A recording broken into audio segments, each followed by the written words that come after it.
प्यारे बच्चों, welcome back to this channel. और आज की क्लास में, आज के वीडियो लेक्चर में हम डिस्कस करने वाले हैं what is molar connectivity and what is the effect of dilution on molar connectivity. अब देखो बच्चे, हम लोगों ने पिछले लेक्चर में डिस्कस किया था कंडक्टेंस और कनेक्टिविटी क्या होती है। अगर आप लोगों ने वो लेक्चर नहीं देखा है तो पहले आप उसको देख लीजिएगा सो दैट कि आप इस लेक्चर को ईजिली अंडरस्टैंड कर पाओ, क्योंकि मोलर कनेक्टिविटी जो है वो ऑब्वियसली हमारे पिछले लेक्चर से रिलेट करती है। अब हमने पिछले लेक्चर में डिस्कस किया था कि कनेक्टिविटी क्या होती है। आप लोगों को उसकी डेफिनेशन अभी तक याद हो चुकी होगी, है ना। What is connectivity? Connectivity is the conductance of 1 ml volume of electrolytic solution, that is called as connectivity. अब अगर मैं बात करूं मोलर कनेक्टिविटी की, तो वहां पे क्या चेंज आ जाता है। देखो, कनेक्टिविटी में हम लेते हैं 1 ml volume of electrolytic solution, लेकिन जब मोलर की बात करते हैं तो हम वहाँ पे क्या लेते हैं 1 मोलर इलेक्ट्रोलिटिक सॉल्यूशन। मतलब कि डेफिनेशन क्या होगी इसकी? Molar connectivity is the specific connectivity of 1 molar electrolytic solution, that is called as molar connectivity. देखते हैं इसकी यूनिट्स और फॉर्मूले क्या होते हैं। डेफिनेशन है, आप इन डेफिनेशन को नोट करना चाहो तो नोट कर सकते हैं, अदरवाइज ये सारी डेफिनेशन आपको आपके एनसीईआरटी में मिल जाएंगी। आप वहां पे हाईलाइट कर सकते हैं कि ये मोलर कनेक्टिविटी की डेफिनेशन है। ठीक है, लैम्डा एम, ठीक है, लैम्डा एम, एम यहाँ पे रिप्रेजेंट करता है कि हम मोलर कनेक्टिविटी कैलकुलेट कर रहे हैं इसकी। एम इज इक्वल टू के बाई सी। अब के क्या है यहाँ पे? के होती है हमारी कनेक्टिविटी। कौन सी लेंगे? मोलैरिटी लेंगे। तो इसका मतलब ये है कि आपका जो लैम्डा एम है उसका फॉर्मूला क्या बन जाएगा? Lambda M is equal to K divide by M. ठीक है, और जो फाइनल फॉर्मूला जो आपको याद रखना है इसका, वो होता है lambda M is equal to K multiplied by 1000 divide by M. तो ये activity of 1 mole of electrolyte, 1 mole electrolyte की हम क्या कर रहे हैं यहाँ पे? कैलकुलेट कर रहे हैं कनेक्टिविटी। तो ये उसका वॉल्यूम होगा फिर आपके पास यहाँ पे। ठीक है, of electrolyte which contain 1 mole of electrolyte. ठीक है, उसका वॉल्यूम। यूनिट्स, अब देखिए यूनिट में हम देखेंगे कि हमारे पास जो कनेक्टिविटी होती है बेटा, उसकी यूनिट्स क्या होती हैं? Simon centimetre inverse. ठीक है, क्या होती है? Simon centimetre inverse. ठीक है, डिवाइड बाई 1000। ये हमने यहाँ पे 1000 लीटर मीटर क्यूब लेके रखा हुआ है। ठीक है, क्योंकि मोलैरिटी जो थी उसकी यूनिट क्या आ रही थी? उसकी यूनिट होती है हमारे पास मोल लीटर इनवर्स, और यहाँ पे जो कनेक्टिविटी थी उसकी यूनिट आ रही थी साइमन सेंटीमीटर इनवर्स। तो ये यूनिट्स कहीं ना कहीं मैच नहीं हो रही थी, तो उस चीज के लिए हमने यहाँ पे 1000 से मल्टीप्लाई किया है। अब देखिए यहाँ पे क्या हो जाएगा? Lambda M is equal to litre inverse multiplied by 1000। 1000 नीचे है, जब वो ऊपर जाएगा तो इसकी यूनिट्स जो है वो थोड़ी सी क्या हो जाएंगी? चेंज हो जाएंगी। लीटर इनवर्स हो जाएगा और मीटर यहाँ पे क्यूब हो जाएगा। थोड़ा सा मैंने पीछे देखा नहीं, तो यहाँ पे आपने चेंज करना है, that is mole litre inverse. अब देखो यहाँ पे क्या होगा कि जो लीटर इनवर्स होगा, ये वाला लीटर इनवर्स और ये वाला लीटर इनवर्स कैंसिल आउट हो जाएंगे, और यहाँ से 1 मीटर क्यूब जो है, यहाँ से 1 मीटर जो है इस मीटर इनवर्स से कैंसिल आउट हो जाएगा। तो फाइनली आपके पास जो मोलर कनेक्टिविटी उसकी यूनिट्स क्या आ जाएंगी? Simon centimetre square mole inverse, ये इसकी यूनिट्स रहेंगी फिर हमारे पास। ठीक है, this is the unit of molar conductivity. Very very important, molar conductivity. ठीक है जी, तो इस स्लाइड में ये 3 चीजें बहुत इंपॉर्टेंट रहने वाली हैं जो आपको यहाँ पे याद रखनी है। एनसीईआरटी में दी गई है, आप वहां पे अंडरलाइन कर लीजिए। अगर आप नोट्स बनाते हैं तो नोट्स की फॉर्म में भी आप इसको लिख सकते हैं। कहते हैं इक्विवेलेंट कनेक्टिविटी। इक्विवेलेंट हम 1 मोल के लिए कैलकुलेट कर रहे थे, यहाँ पे जो हम कैलकुलेशन करेंगे वो किसके लिए करेंगे? यहाँ पे हम करेंगे 1 ग्राम इक्विवेलेंट के लिए। 1 ग्राम इक्विवेलेंट ऑफ इलेक्ट्रोलाइट के लिए यहाँ पे कैलकुलेशन करेंगे। बस इतना ही डिफरेंस होता है। Volume of electrolyte which contain 1 gram equivalent of electrolyte. ठीक है, चलिए अब चलते हैं आगे और डिस्कस करते हैं अपना main topic, that is effect of concentration और dilution on connectivity and molar connectivity. Dilution क्या होता है, पहले तो आप बहुत समझिए कि डाइल्यूशन क्या होता है, फिर हम बात करेंगे उसके इफेक्ट की, ठीक है, कि उसका क्या इफेक्ट रहता है कंडक्टेंस पे, कनेक्टिविटी पे और मोलर कनेक्टिविटी पे। देखो बच्चे, मान लीजिए कि ये मेरे पास है, इसमें मैंने पानी लेके रखा है और 1 स्पून ऑफ सॉल्ट ऐड किया है। अभी तक इसमें डाइल्यूशन नहीं है, ये मान लीजिए कि एक स्टैंडर्ड सॉल्यूशन है जिसमें कि मैंने मेज़र किया है कि 50 ml इसमें टोटल सॉल्यूशन है, जिसमें कि मैंने 1 स्पून ऑफ सॉल्ट जो है वो इसमें डाल के रखा है। अब सॉल्ट को मैं यहाँ पे क्या बोल रही हूँ, सॉल्ट को मैं बोल रही हूँ कि ये इलेक्ट्रोलाइट है, ठीक है, सॉल्ट को मैं यहाँ पे क्या बोल रही हूँ, इलेक्ट्रोलाइट है। अब यहाँ पे डाइल्यूशन नहीं है, ठीक है।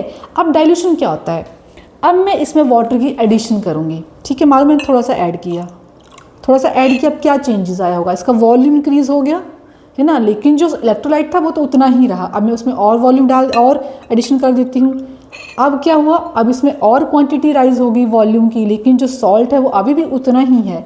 अब मैं इसमें और ऐड कर देती हूँ, मैंने इतना ऐड कर दिया कि क्या अब इस पूरे ग्लास को अगर मैं भर देती हूँ, डाइल्यूट कर देती हूँ, तो क्या अभी भी इसमें सॉल्ट की जो कंसंट्रेशन है वो उतनी की उतनी ही होगी।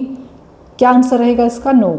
जो सॉल्ट था, जो मैंने स्टार्टिंग में बनाया था, उसमें सॉल्ट कंटेंट ज़्यादा था, मतलब कि सॉल्ट की कंसंट्रेशन उसमें ज़्यादा थी। लेकिन जैसे मैंने डाइल्यूशन मतलब कि इसको पूरा पानी से भर दिया, अब क्या जो सॉल्ट की कंसंट्रेशन है वो अभी भी उतनी है, इसका आंसर है नो, ठीक है। इसको हम क्या कहते हैं, हम डाइल्यूशन कहते हैं। अब डाइल्यूशन का कंडक्टेंस पे और कनेक्टिविटी पे और मोल्डर कनेक्टिविटी पे क्या इफेक्ट होता है। पहले हम बात करते हैं कंडक्टेंस की। देखो, जब हमने थोड़ा सा अमाउंट लिया था तो वहाँ पे जो NaCl के पार्टिकल्स थे, Na पॉजिटिव और Cl नेगेटिव, वो थोड़े पास थे, ठीक है, पास थे, तो वहाँ पे कनेक्टेंस तो हो रही थी, ऐसा नहीं कि वहाँ पे कनेक्टेंस नहीं हो रही थी, हो रही थी, लेकिन उसके पार्टिकल्स इतने पास थे कि वहाँ पे हो सकता है कोई हिंड्रेंस भी आ सकती थी। मतलब कि कनेक्टेंस तो है, बट हम ये नहीं कह सकते कि वो इंक्रीज़ कर रहा था या डिक्रीज, मतलब नॉर्मल कनेक्टेंस था वहाँ पे। अब जैसे मैंने डाइल्यूशन की, उसमें डाइल्यूशन की तो वहाँ पे क्या हुआ, जो NaCl के पार्टिकल थे, Na पॉजिटिव और Cl नेगेटिव थे, उनका डिस्टेंस बढ़ गया। अब एक Na मान लो यहाँ पे होगा तो दूसरा Cl यहाँ पे होगा, डिस्टेंस बढ़ गया। अब डिस्टेंस बढ़ गया तो कनेक्टेंस का मतलब क्या होता है, flow of electrons, flow of ions. अब यहाँ पे आयंस बहुत अच्छे से फ्लो करेंगे जैसे डाइल्यूशन बढ़ जाएगा, तो मतलब कि डाइल्यूशन के इंक्रीज होने से कनेक्टेंस भी क्या होता है, इंक्रीज होता है। पहला पॉइंट। सेकंड पॉइंट क्या है आपका, कनेक्टिविटी। अब आप मुझे बताओ कि डाइल्यूशन पे कनेक्टिविटी को क्या होगा। हमने ऑलरेडी डिस्कस किया था कि जो कनेक्टिविटी होती है वो डायरेक्टली प्रोपोर्शनल होती है कंसंट्रेशन के, राइट। कंसंट्रेशन इंक्रीज करेगी तो आपकी जो कनेक्टिविटी है वो भी क्या करेगी, इंक्रीज करेगी। अब बिफोर डाइल्यूशन क्या था कि NaCl का अमाउंट ज़्यादा था, मतलब कि वहाँ पे कंसंट्रेशन ऑफ NaCl ज़्यादा थी। अब कंसंट्रेशन ऑफ NaCl ज़्यादा है, मतलब कि कापा, दैट इज कनेक्टिविटी भी आपकी क्या होगी, ज़्यादा होगी, ठीक है। अब अगर मैं बात करूं ऑन डाइल्यूशन की, अब डाइल्यूशन जब आपने किया तो वहाँ पे क्या हो गया, जो कंसंट्रेशन थी NaCl की वो कम हो गई, NaCl कम हो गया, वाटर कंटेंट ज़्यादा हो गया, तो यहाँ पे कंसंट्रेशन ऑफ NaCl मतलब कंसंट्रेशन ऑफ इलेक्ट्रोलाइट आपकी क्या होगी बेटा, कम हो गई। कंसंट्रेशन कम हुई तो आपकी जो कनेक्टिविटी है वो भी क्या हो जाएगी, फिर कम हो जाएगी, ठीक है जी। तो यहाँ पे मैंने क्या कहा, on dilution connectivity decreases, right, second point. Third point क्या है, मोलर कनेक्टिविटी के ऊपर क्या फर्क पड़ेगा। अब देखो, जो मोलर कनेक्टिविटी है आपकी वो डायरेक्टली प्रोपोर्शनल होती है कनेक्टिविटी के और इन्वर्सली प्रोपोर्शनल कंसंट्रेशन के, जहाँ पे कंसंट्रेशन हमने कौन सी ली थी, मोलैरिटी ली थी, राइट। तो मोलैरिटी जो होती है, अगर मैं उसको वॉल्यूम से रिलेट करूं, वो इन्वर्सली प्रोपोर्शनल होती है वॉल्यूम के। वॉल्यूम को अगर मैं ऊपर लेके जाऊंगी फॉर्मूला में, इमेजिन करो, तो आपकी जो मोलर कनेक्टिविटी है वो वॉल्यूम के डायरेक्टली प्रोपोर्शनल हो जाएगी। मतलब कि वॉल्यूम के राइज करने पे, डाइल्यूशन के करने पे हमारी जो मोलर कनेक्टिविटी है या फिर इक्विवेलेंट कनेक्टिविटी है वो क्या होती है बेटा, आपकी इंक्रीज होती है, ठीक है जी। तो हमने 3 पॉइंट यहाँ पे डिस्कस किए। पहला, conductance on dilution conductance increases because the number of ions जो है उनका डिस्टेंस बढ़ जाता है और वो फ्रीली फ्लो कर पाते हैं। सेकंड, हमने कहा कनेक्टिविटी के केस में क्या होता है कि कनेक्टिविटी जो है वो आपकी डिक्रीज करती है क्योंकि concentration of NaCl, concentration of electrolyte decrease कर रही है। और थर्ड पॉइंट हमने कहा मोलर कनेक्टिविटी ऑन डाइलर कनेक्टिविटी की लिमिटिंग मोलर कनेक्टिविटी क्या होती है, जिसको कि हम इनफाइनाइट डाइल्यूशन भी कहते हैं। ठीक है, क्या कहते हैं, इनफाइनाइट डाइल्यूशन। इलेक्ट्रोलाइट होगा यहाँ पे, जो सॉल्यूट जिसको हम कह रहे हैं, उसकी जो क्वांटिटी होगी वो नियरली इक्वल टू जीरो हो जाएगी। हम इतनी ज्यादा डाइल्यूशन कर देंगे यहाँ पे, इनफाइनाइट डाइल्यूशन। और उस पॉइंट पे जो मोलर कनेक्टिविटी कैलकुलेट करेंगे हम, उसको हम कहेंगे लिमिटिंग मोलर कनेक्टिविटी, और उसको हम रिप्रेजेंट करेंगे लैम्डा एम नॉट से। देखा यहाँ पे, when concentration of electrolyte approaches zero, जब वो जीरो हो जाएगी किसी भी इलेक्ट्रोलाइट की concentration, then at that point the molar connectivity is known as limiting molar connectivity. मतलब लिमिट आ चुकी। अगर मैं एग्जांपल दूं आपको, जैसे लैम्डा एम का एग्जांपल दूं, तो मान लीजिए कि आपका लैम्डा एम जो था वो बिफोर डाइल्यूशन मान लीजिए 1.1 था। ठीक है, आप धीरे धीरे डाइल्यूशन करते जा रहे हैं, धीरे धीरे डाइल्यूशन करते चलेंगे तो ये क्या हो जाएगा, धीरे धीरे कम होता चलेगा। अब एक पॉइंट ऐसा आएगा कि लैम्डा एम जो है वो जीरो के इक्वल हो जाएगा।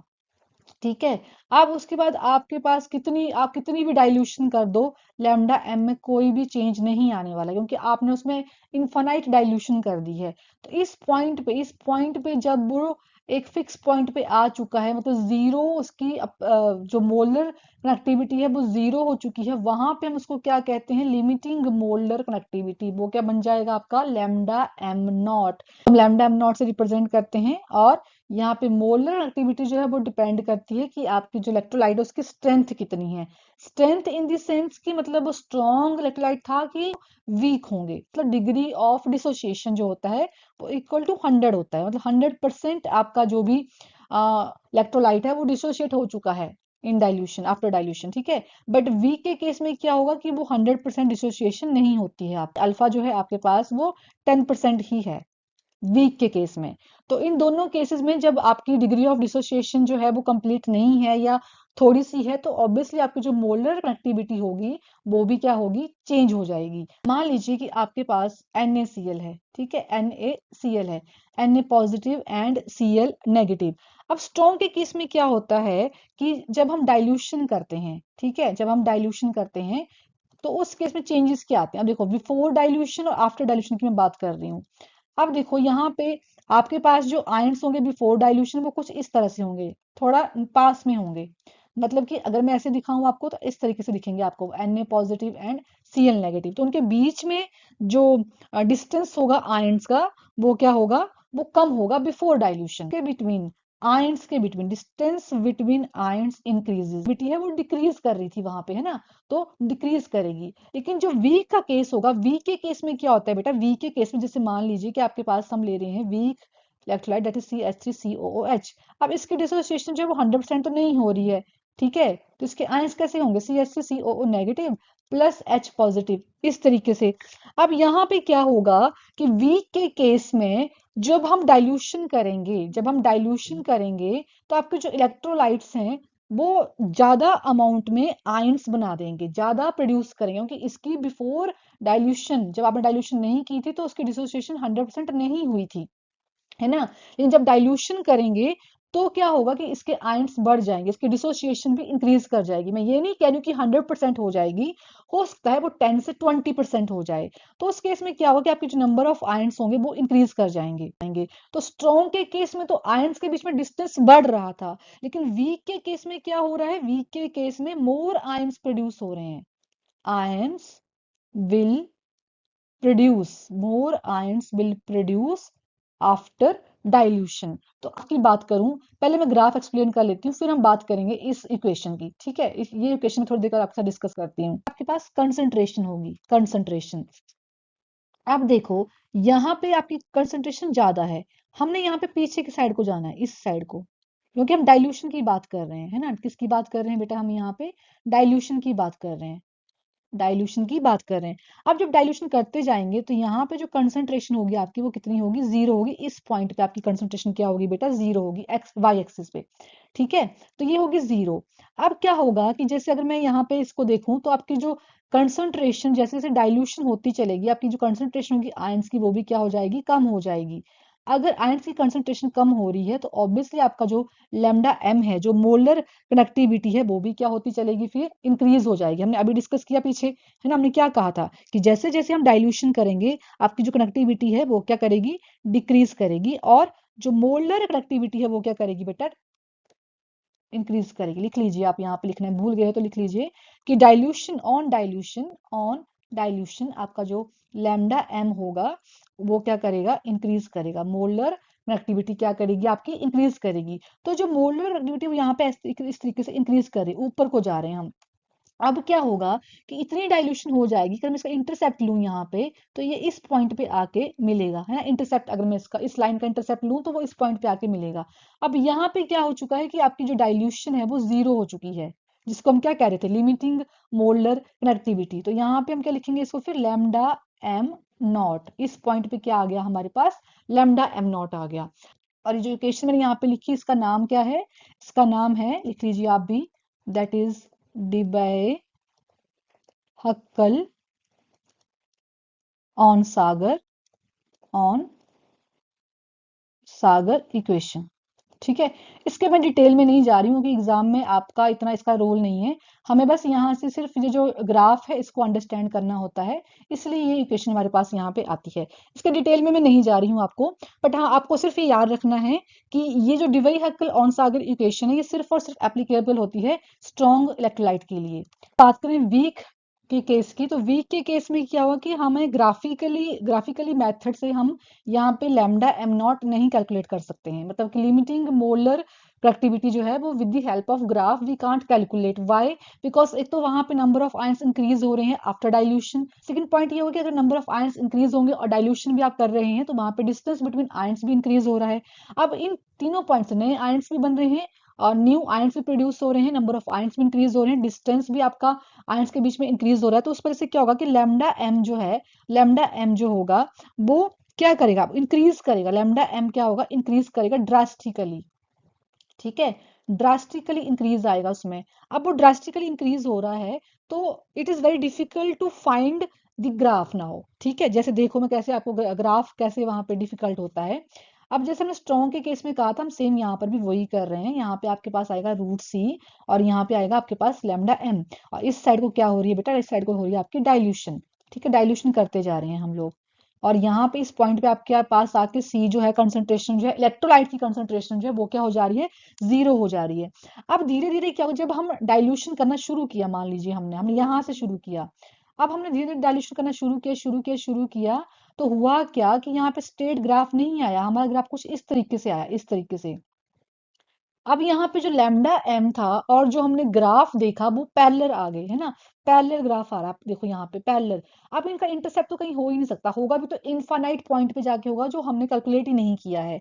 तो इस केस में क्या होगा कि वीक के केस में इतना ड्रास्टिकली चेंज आएगा, इन 3 पॉइंट्स की वजह से इतना ड्रास्टिकली चेंज आएगा कि हम लैम्डा एम नॉट कैलकुलेट ही नहीं कर पाते हैं।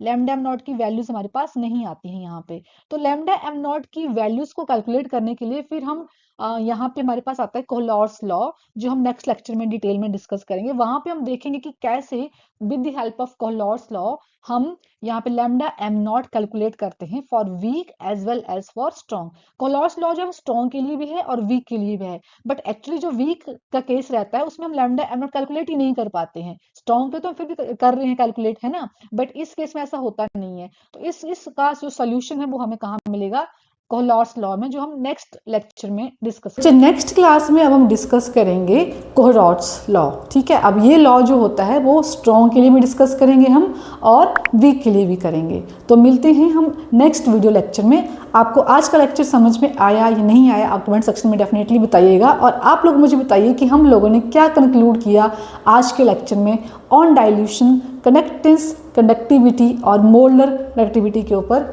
क्या इफेक्ट होता है। Comment down in the comment section. मिलते हैं नेक्स्ट वीडियो लेक्चर में।